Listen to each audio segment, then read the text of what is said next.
ini berlaku kepada wanita yang tidak berhijab atau semua wanita secara umum? Ya. Langsung. Itu jamaah kita kreatif, dia buat meme. Dibuatnya gambar saya, di samping itu kata-kata. Ada perempuan yang ketika tidur tapi dosanya mengalir pada dia. Dia sedang makan tapi dosanya mengalir pada dia. Apa salah dia? Karena dia sudah memperlihatkan dirinya dilihat orang lain. Maksudnya, memang betul itu ceramah saya. Dari mana Ustaz ambil? Dari hadis. Man sanna fil islami sunnatan hasanatan, siapa yang membuat tradisi yang baik, falahu ajruha, dia dapat pahalanya, wa ajru man amila biha, orang lain yang melakukannya. Bapak yang membuat tradisi silaturahim seperti ini dilanjutkan oleh anak cucu, kita sudah tidak ada, maka mengalir karena tradisi yang baik. Begitu juga sebaliknya, man sanna fil islami sunnatan sayyi'atan, siapa yang membuat sesuatu yang tidak baik, falahu wizruha, dia dapat dosanya, wa wizru man amila biha min ba'dih, setelah dia mati, jangankan ketika hidup, sudah mati pun tetap mengalir. Nah, gambar apa yang dimaksud? Gambar memancing aurat, hawa nafsu, mempertunjukkan yang tak layak. Adapun gambar ibu beramai-ramai, menutup aurat, pakaiannya longgar, tidak sempit, tidak menampakkan auratnya, menjaga, tidak dengan pose-pose yang memancing, lalu kemudian dilihat orang banyak, maka tidak ada yang terpancing, tidak ada yang membangkitkan hawa nafsu, ya nggak apa-apa. Makanya kalau mau posting gambar ramai-ramai, beramai-ramai. Kalau bisa ramai sampai kecil sebesar beras. Agak kelihatan. Alhamdulillah kami diberikan Allah kesempatan untuk ikut maulid bersama kemarin dengan istri Habib Umar bin Hafiz. Oh, nggak boleh foto Pak Ustadz di luar. Itu nggak apa-apa. Tapi kalau pose dia sendiri, jilbabnya pula sampai ke leher, bajunya pula sempit. Dia pakai baju sempit, orang yang menengok yang sesak napas. Nauzubillah. Nah, ini diposting, nah ini dosa jariah. Jadi yang sudah sempat kami posting yang dulu Pak Ustadz, coba posting sekali lagi. Buat di postingan itu, saudaraku yang pernah men-save fotoku dulu, tolong kalian delete, karena aku sudah taubat minta ampun sama Allah. Kalau kalian tetap juga megang, dosanya ku transfer ke kalian. Mudah-mudahan mereka bertaubat. Wallahu a'lam bishawab.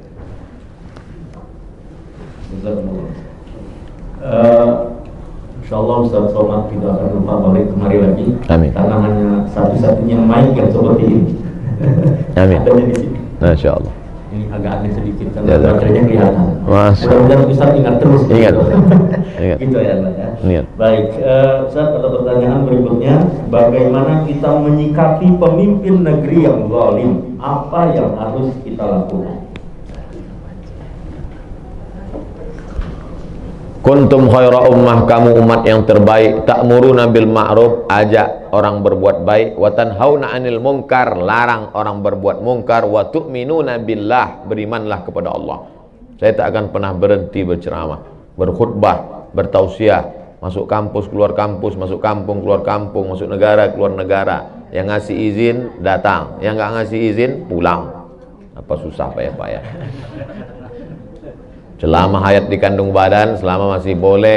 Kalau tidak juga boleh. Seperti Imam Bukhari. Imam Bukhari itu dulu begitu juga. Imam Bukhari nggak boleh ceramah, akhirnya ngadu kepada Allah. Allahumma qad dhaqat alayyal ardu bima rahubat faqbidni.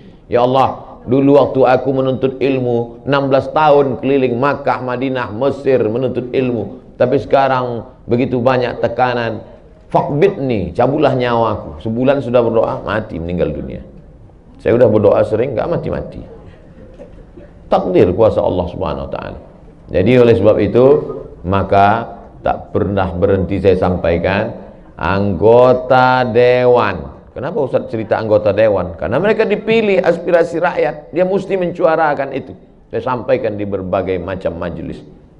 Uang negara yang diambil, maka disampaikannya, karena mereka yang menyampaikan rancangan undang-undang, meresmikan undang-undang yang tingkat kabupaten, kota, provinsi, perda, perbub, perwagub, maka tak pernah berhenti menyampaikan, tentu dengan berbagai macam cara yang santun. Ud'u ila sabili rabbika bil hikmah, santun.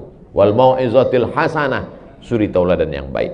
Wajadilhum billati hiya ahsan, kalaupun mau berdebat, debat dengan cara yang sesuai menurut aturan syariat Islam. Makanya kalau Bapak Ibu dengar ceramah saya baik-baik, saya tak pernah menyebut nama sampai sekarang. Saya tak pernah menyebut partai, tapi saya tak menyalahkan kawan-kawan ustadz-ustadz lain yang menyebut. Mungkin itu metode yang dia pakai. Ini kita gini kan ibarat makanan juga. Ada makanan pedas, macam jenis musik juga.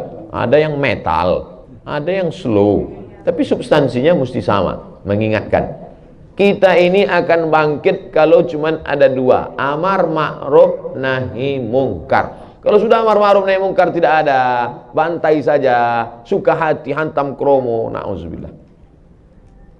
Saya sampaikan hadis, la ta'murunna bil ma'ruf, ajak orang buat baik, wala tanhauna 'anil munkar, larang orang buat mungkar. Kalau tidak kamu lakukan itu, la yushikanna yab'atsallahu 'alaikum iqaban, Allah akan turunkan hukuman.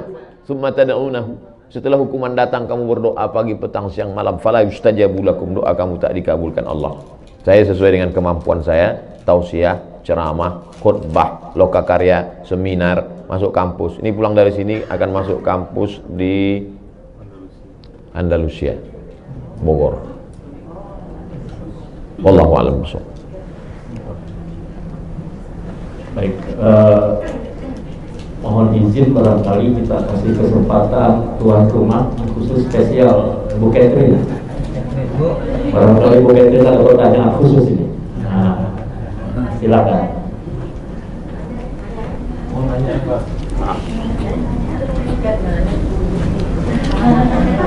Ibu udah kompak ya, tanya dia dulu.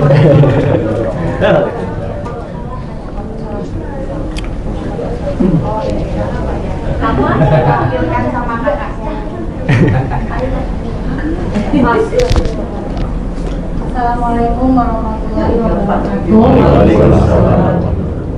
Ustadz, kalau nggak salah saya pernah nonton ceramah Ustadz di YouTube. Tapi saya juga lupa ingat apa saya salah mengenai sholat yang dikodok, Ustadz. Misalnya kita lalu-lalu nih sholatnya jarang-jarang, sekarang baru mulai rajin. Nah itu kalau nggak salah Ustadz pernah bilang kalau sekali sholat tambah lagi sholatnya gitu. Jadi misalnya zuhurnya 2 kali gitu. Benar nggak sih Ustadz, apa saya salah ya? Itu aja. Terima kasih Ustadz. Assalamualaikum. Waalaikumsalam warahmatullahi wabarakatuh.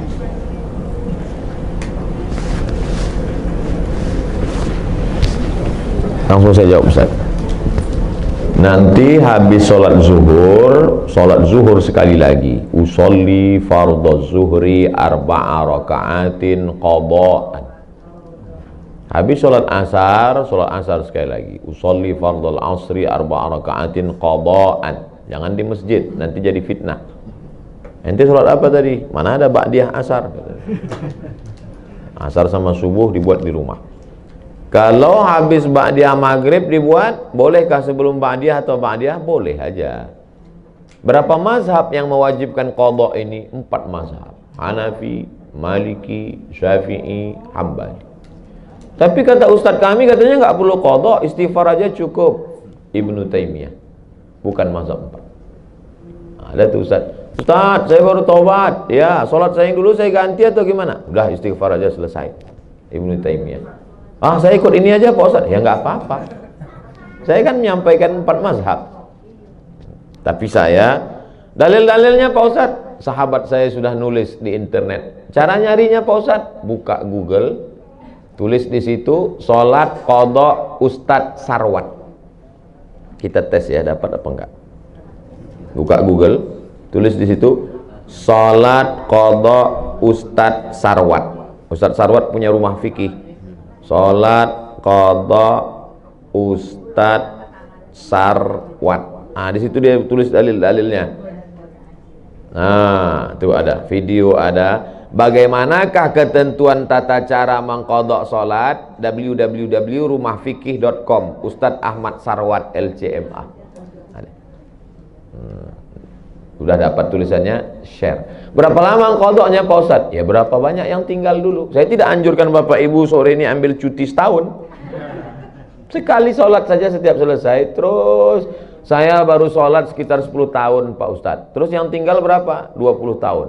Ya qadha 2019, lunas 2039. Kalau saya meninggal sebelum itu Pak Ustadz, alhamdulillah dianggap lunas. Beda sama puasa.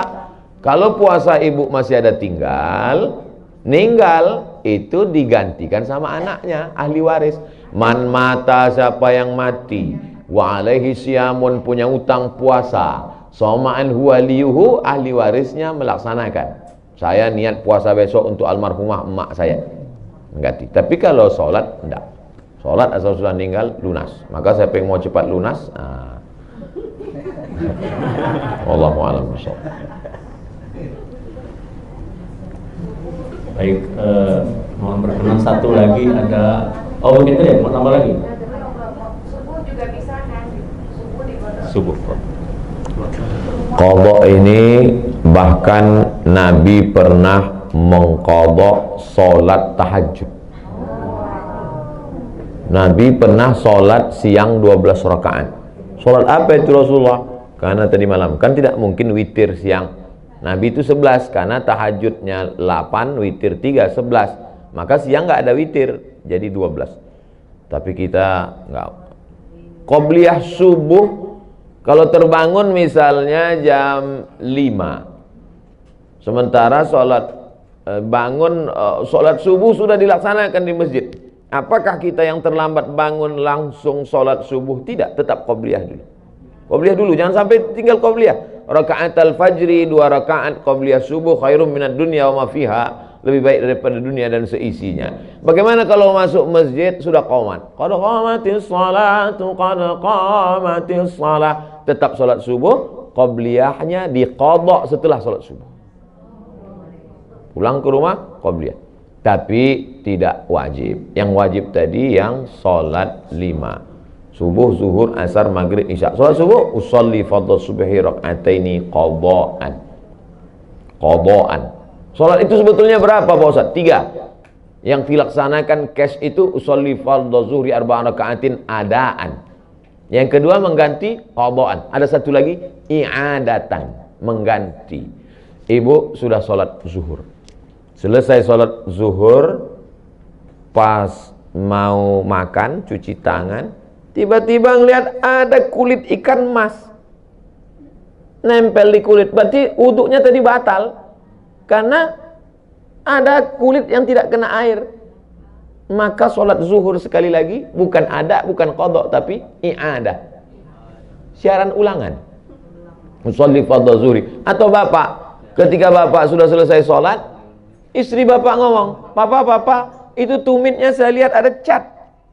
Tumit yang kena cat, habis ngecat, maka itu tidak kena air wudhu. Ambil thinner, ambil bensin, bersihkan, wudhu sekali lagi. Sholat yang tadi diulang. Kenapa diulang? Karena sholatnya tidak sah akibat wudhunya tidak sempurna. Nama sholatnya i'adah. Jadi sholat ada 3. Adaan, qadhaan, i'adah. Wallahu a'lam. I'adah, ulangan. I'adah. Usolli fardhu subhi, usolli fardhu zuhri 4 raka'atin i'adatan. I'adah. Dia mau bertanya, silakan. Saya langsung. Terima kasih. Assalamualaikum warahmatullahi wabarakatuh. Waalaikumsalam. Saya mau bertanya 2 Pak Ustaz. Yang pertama, mana yang lebih baik hukumnya buat laki-laki menjadi imam ibunya di rumah atau pergi sholat ke masjid? Pertanyaan saya satu itu. Yang kedua, kadang-kadang kita melihat kawan-kawan itu kalau ngambil air wudhu itu tidak sampai ke sikunya, tidak basah sikunya, hanya di sini saja. Apakah kita boleh mengingatkan kepada orang yang seperti itu? Terima kasih. Wassalamualaikum warahmatullahi wabarakatuh. Waalaikumsalam. Ibu ayah kita sudah tua, tidak bisa ke masjid, lalu dia ada di rumah. Bagaimana cara kita berbakti sebagai kepala rumah tangga, suami laki-laki sholat di masjid? Setelah selesai sholat di masjid, pulang ke rumah, sholat sekali lagi jadi imam. Bolehkah kita sholat 2 kali? Boleh. Sholat yang pertama itu menggugurkan kewajiban, Sholat yang kedua itu mencari fadilah, keutamaan. Mana dalilnya? Ini kan lagi tren nih sekarang. Mana dalilnya? Nabi sholat bersama sahabat di Masjid Nabawi. Setelah selesai sholat, Nabi pulang ke rumah, sahabat itu duduk di masjid. Tak lama datang orang kampung sahabat itu, musafir, mau jumpa Nabi. Lalu orang kampung itu mau sholat dan meminta sahabat itu menjadi imam. Padahal dia sudah sholat sama Nabi. Itulah dalil boleh sholat 2 kali, dan imamnya boleh sholat mencari fadilah, makmumnya sholat menggugurkan kewajiban. Jadi dua-dua dapat. Laki-laki sholat di masjid, laki-laki soleh. Laki-laki yang sholat di rumah, laki-laki solehah. Jangan sampai sholat di rumah. Lalu kemudian kalau nampak orang sikunya tidak kena air, tidak basah, apa kata Nabi? Wailun lil a'qab, celakalah tumit. Hadis sahih riwayat Abu Hurairah radhiyallahu an. Wail neraka, wail celaka, lil a'qab tumit celaka. Rupanya ada orang yang air disiramkan dari atas, tumit tak kena. Nah, jadi disiram kena tumit. Celah-celah jari ini dicelahi pakai kelingking supaya air masuk ke dalam. Siku disapu. Kalau ibu berani berkata begitu, sampaikan wailun lil siku, celaka siku. Tapi kalau nggak berani, ya pelan-pelan lah, celaka siku. Maksudnya lebih lembut, lebih soft. Kasih dia, kirim video, nomor WA dia ada, kirim video. Ini cara, tata cara wudhu yang benar. Hasan Husain cucu Nabi melihat ada orang tua wudhunya nggak benar, tapi cara ngasih taunya gimana? Husain nanya Hasan, Hasan gimana wudhu? Hasan pun wudhu di depan Husain. Orang tua ini ngelihat, pas dia ngelihat baru dia sadar, oh rupanya saya salah tadi. Begitu akhlak Hasan dan Husain. Bukan dia tunjuk. Sekarang kan banyak nih anak-anak muda baru ngaji, diceramahi pula lagi, assalamualaikum. Tentu orang itu tersinggung. Mungkin niatnya baik, tapi caranya tidak santun. Nah, jadi ibu wajib mengingatkan dia. Bayangkan, sholatnya nggak sah seumur hidup, nggak sah sholatnya gara-gara wudhu tak sampai ke siku. Sampai dalam Quran itu disebut, wa aidiyakum ilal marafiq, tangan kamu sampai siku. Itu sejelas itu dalam Quran. Wallahu a'lam bishawab. Baik, mungkin ini pertanyaan terakhir ya.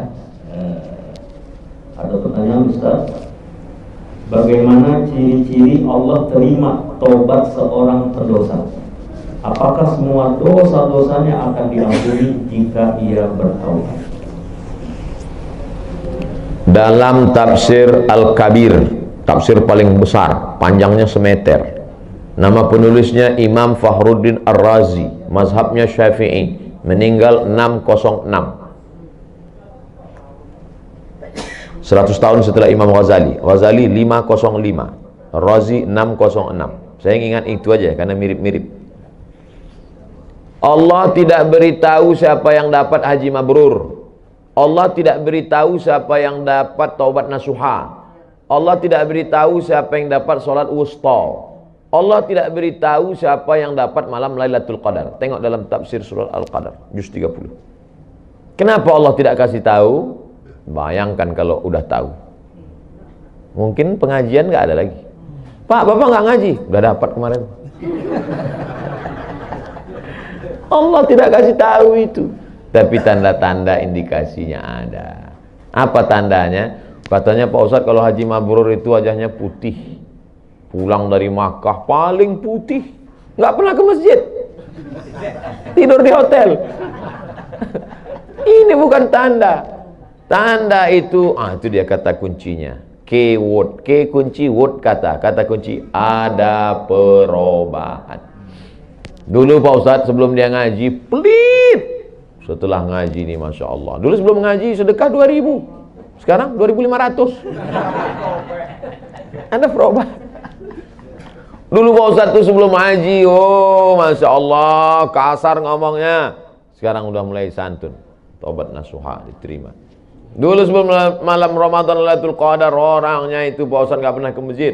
Ada perubahan. Nah, inilah cirinya. Apakah diampunkan Allah semua dosa-dosanya? Mantaba, siapa yang taubat, wa amana, imannya ikhlas, wa amila amalan salihah, beramal soleh. Kalau 3 ini cukup syarat. Ulaika mereka itu yubaddilullahu sayyiatihim hasanat. Semua dosa-dosanya dulu diganti Allah dengan hasanat, kebaikan-kebaikan. Bukan cuma dihapus Allah. Coba lihat bunyi kalimatnya. Yubaddilullahu sayyiatihim hasanat. Diganti Allah semua dosanya menjadi hasanat, kebaikan-kebaikan. Mudah-mudahan kita termasuk yang jenis itu insyaallah. Syaratnya 3. Taba wa amana wa amila amalan salihah. Kita sudah bertobat, kita sudah beriman, tinggal lagi mengisi dengan amal saleh. Wallahu a'lam bishawab.